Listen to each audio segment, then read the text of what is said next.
Hello friends, कैसे हो आप लोग। आज हम डिस्कस करेंगे नार्सिसिस्ट के सबसे खतरनाक डर के बारे में। सबसे वर्स्ट फेयर कौन से होते हैं नार्सिसिस्ट के, जिनको देख कर के वो अक्सर घबरा जाते हैं। तो अगर आप किसी नार्सिसिस्ट व्यक्ति के साथ रहते हो या नार्सिसिस्ट व्यक्ति को डील करते हो, तो आपको पता होना चाहिए कि वो कौन कौन सी ऐसी चीज़ें हैं जिसको देखकर नार्सिसिस्ट लोग बहुत जल्दी डर जाते हैं। उनके अंदर एक डर बैठा होता है आपको लेकर। तो सबसे पहला पॉइंट है एक्सपोजर का। तो नार्सिसिस्ट व्यक्ति को सबसे ज़्यादा डर इस बात का रहता है कि कहीं वो एक्सपोज ना हो जाए, कहीं उनकी रियलिटी लोगों के सामने ना आ जाए। तो एक्सपोजर का डर उनके आगे सबसे ज़्यादा रहता है और वो डरे डरे घूमते हैं कि कहीं उनकी सच्चाई, उनकी रियलिटी लोगों के सामने ना आ जाए। दूसरा डर है लूजिंग यू। आपको खोने का डर नार्सिसिस्ट व्यक्ति को बहुत ज़्यादा रहता है, क्योंकि नार्सिसिस्ट व्यक्ति को पता है कि आप उसके लिए एक फ्यूल का काम करते हो, आपकी एनर्जी के ऊपर वो फीड करते हैं। इसी वजह से आपको खोने का डर नार्सिसिस्ट व्यक्ति को सबसे ज़्यादा रहता है। वो अंदर से डरा डरा रहता है कि कहीं उसका सप्लाई उसके जीवन से ना निकल जाए, तो वो फिर कैसे सरवाइव करेगा। तीसरा है, नार्सिसिस्ट व्यक्ति को अपने अकेले रहने का डर सबसे ज़्यादा सताता है कि कहीं लाइफ में वो अकेला ना पड़ जाए, क्योंकि इन लोगों के लिए अकेले अपने जीवन को सरवाइव करना बहुत ज़्यादा मुश्किल हो जाता है। तो बीइंग अलोन उनके लिए एक ऐसी सिचुएशन होती है जिसको कि वो नहीं अपने लाइफ में से टैकल कर पाते हैं और घबरा जाते हैं। तो नार्सिसिस्ट व्यक्ति कभी भी आपसे अलग रहना या दूर रहना पसंद नहीं करते हैं, क्योंकि वो अकेलापन उनको सहन नहीं होता है। वो अकेलेपन से बहुत ज़्यादा डरते हैं और आपको खोने का डर और आपके जाने के बाद अकेला होना, तो ये उनके लिए सबसे ज़्यादा एक डरावनी चीज़ होती है। चौथा पॉइंट है लूजिंग कंट्रोल ओवर यू। तो नार्सिसिस्ट व्यक्ति को यह भी डर रहता है कि कहीं उसका जो विक्टिम है, जो उसका सप्लाई है, अगर उसके ऊपर से उसका कंट्रोल हट जाएगा, तो सप्लाई जो है और जो विक्टिम होते हैं वो कहीं सेल्फ डिपेंड ना बन जाए, या फिर वो कहीं आत्मनिर्भर ना बन जाए, उनके अंदर कहीं विल पावर ना बढ़ जाए। तो आपको खोने का डर और आपके ऊपर कंट्रोल खत्म होने का डर नार्सिसिस्ट व्यक्ति को हमेशा बने रहता है कि कहीं वो आपके ऊपर से कंट्रोल ना खो दे। फिफ्थ पॉइंट है, जब आप नार्सिसिस्ट व्यक्ति को सबसे ज़्यादा तब खटकने लगते हो और यह उसके अंदर का डर बन जाता है जब वो आपको बदलते हुए दिखता है। तो आप किस तरीके से बदलते हो जिससे कि नार्सिसिस्ट व्यक्ति के अंदर एक डर पैदा हो जाता है, वो बहुत सारे पॉइंट्स हैं। जब आपको बदलता देख नार्सिसिस्ट व्यक्ति अपने अंदर ही अंदर टेंशन में पड़ जाता है और अपने आप के लिए बहुत ही गहराई से सोचने लगता है कि उसका आगे आने वाला टाइम कैसे बीतेगा। जब वो आपको देखता है कि आप के अंदर विल पावर आ गई है, आपका कॉन्फिडेंट लेवल बढ़ गया है और आप उसके हर एक बातों को इग्नोर करना सीख गए हो, आप उसकी जी हजूरी करना आपने छोड़ दिया है, तो उसके अंदर एक डर बैठ जाता है। और जब आप रोना बंद कर देते हो, व्हेन यू स्टॉप क्राइंग, तो नार्सिसिस्ट व्यक्ति को बहुत ज़्यादा डर लगने लगता है कि अब आप छोटी छोटी बातों पे रो क्यों नहीं रहे हो, क्योंकि वो आपको जब चाहे तब रुला सकते हैं। जब आप उनके दिए हुए रिएक्शन पे हंसना बंद कर देते हो या फिर उनकी दी हुई खुशी को आप एक्सेप्ट करना छोड़ देते हो, तब भी नार्सिसिस्ट व्यक्ति बहुत ज़्यादा डर जाते हैं। So when you stop crying, when you stop chasing, when you stop defending yourself, when you stop reacting, जब आप रिएक्ट करना बंद कर देते हो, when you stop crying and listening and when you stop replying, तो हर चीज़ों से जब आप अपने आप को डिटैच कर लेते हो, नार्सिसिस्ट व्यक्ति की किसी भी चीज़ को, किसी भी बात के ऊपर आप रिएक्शन देना बंद कर देते हो, उसके हर एक्शन को आप डिफेंड करना बंद कर देते हो, तो नार्सिसिस्ट व्यक्ति को लगने लगता है कि now you are no more puppet, अब आप उसके हाथ की पपेट नहीं हो। नार्सिसिस्ट व्यक्ति को पता लग जाता है that you are now no more puppet, अब आप उसके हाथ की कठपुतली नहीं हो, क्योंकि आप उसकी छोटी छोटी बातों पे रिएक्शन देना बंद कर रहे हो। आपने जो भी, अगर वो आपको खुशी दे रहा है तो उस पर भी आप रिएक्ट नहीं कर रहे हो, आपको दुख दे रहा है तो उस पर भी आप रो नहीं रहे हो, उसकी बातों को आप इग्नोर करना शुरू कर देते हो, आप उसकी बातों को सुनना बंद कर देते हो, आप नार्सिसिस्ट की हर एक बातों का रिप्लाई देना बंद कर देते हो। तो नार्सिसिस्ट व्यक्ति को अंदर से बहुत ज़्यादा डर लगने लगता है कि क्यों अब आप कोई रिएक्शन नहीं दे रहे हो। क्यों अब आप उसकी छोटी-छोटी चीज़ों को नहीं सुन रहे हो?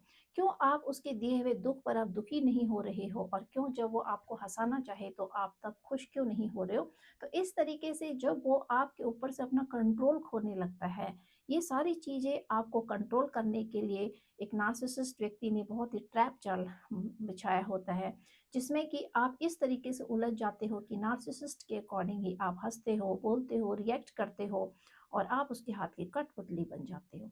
लेकिन जब आप इन सब चीज़ों से डिटैच हो जाते हो, अपने आप को अलग कर देते हो और इन सब चीज़ों पे आप रिएक्शन देना कम कर देते हो और छोटी-छोटी चीज़ें जो नार्सिसिस्ट व्यक्ति ऑलवेज़ आस्क यू क्वेश्चन, आपसे क्वेश्चन पूछते हैं, आपसे सवाल पूछते हैं, when you stop answering and questioning, तो जब आप क्वेश्चन करना भी बंद कर देते हो, जब आप नार्सिसिस्ट व्यक्ति से कोई चीज़ पूछना ही बंद कर देते हो, एक्सपेक्टेशन रखना बंद कर देते हो, तो नार्सिसिस्ट व्यक्ति को लगने लगता है कि अब आप उसके हाथ से निकल रहे हो और यह डर उसको बार-बार सताता रहता है कि जब आप उसके हाथ से निकल जाओगे तो उसका क्या होगा? उसका जो एक कंट्रोलिंग पावर है जिसके बगैर वो जी नहीं सकते, क्योंकि उनको आदत होती है और वो इसी आइडेंटिटी में रहते हैं कि वो एक सुपीरियर अथॉरिटी हैं, दूसरे को कंट्रोल करने के लिए आए हैं। तो ये इनकी फेक रियलिटी जब इनके सामने आ जाती है कि अब आप कंट्रोलर नहीं हो, now you can't control anyone, अब आप किसी को कंट्रोल नहीं कर सकते हो क्योंकि सप्लाई आपके हाथ से जा रहा है।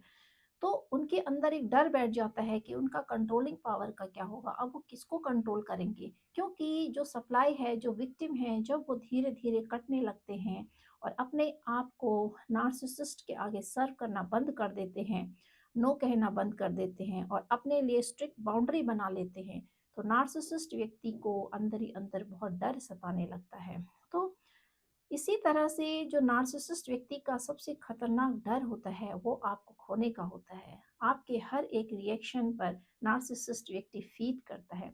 आपके हर एक दुख पर नार्सिसिस्ट व्यक्ति फीड करते हैं। आपके हर एक आर्ग्यूमेंट पे वो फीड करते हैं। They make you argue. वो हर चीज़ के लिए आपको इस तरीके से प्रिपेयर कर देते हैं कि आप आर्ग्यू करो, क्योंकि जब आप आर्ग्यू करते हो, बहस करते हो, तो उनको अच्छा लगता है। जब आप रोते हो तो नार्सिसिस्ट व्यक्ति को अच्छा लगता है। जब वो हँसाना चाहें आप उनके अकॉर्डिंग हँसते हो तब भी उनको अच्छा लगता है।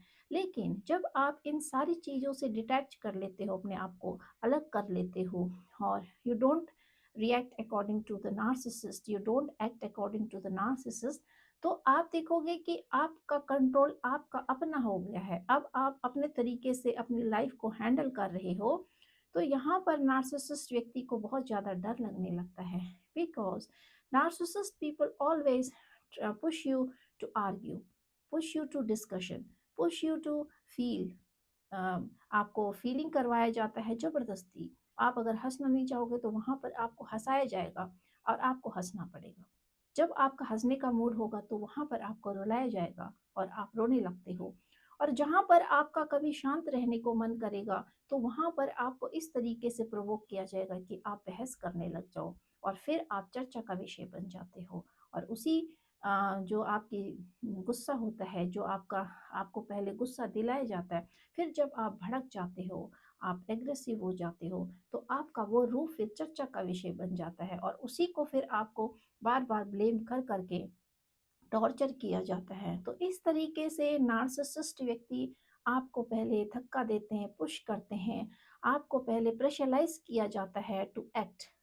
After that when you start acting, तो जब आप उसके अकॉर्डिंग एक्ट करने लगते हो, फिर आपके ऊपर ब्लेम गेम डाला जाता है कि आप ऐसे हो।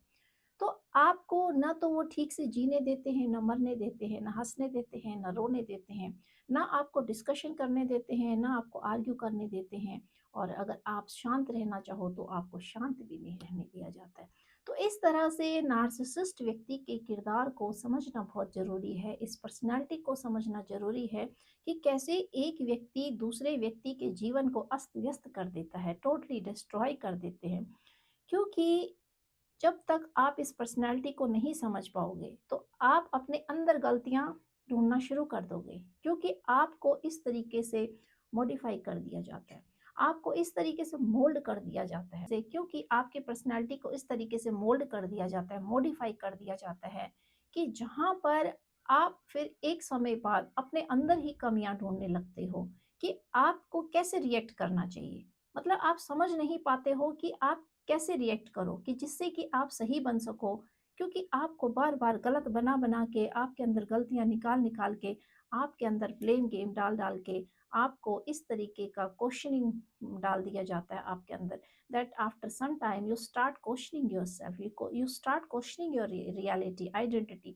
तो आप अपनी ही आइडेंटिटी को क्वेश्चन करने लगते हो, अपने ही कैरेक्टर को आप जो है क्वेश्चन करने लगते हो कि आप कहाँ पर गलत हो। तो इस तरह से नार्सिसिस्ट व्यक्ति को समझ पाना बहुत मुश्किल होता है कि कैसे एक व्यक्ति दूसरे के जीवन को खोखला बना देता है, टोटली डिस्ट्रॉय कर देता है, टोटली चेंज कर देता है। तो यह जानना ज़रूरी है, जब आप किसी ऐसे व्यक्ति के साथ डील कर रहे हो तो आपको उसके बारे में पूरे तरीके से पता होना चाहिए।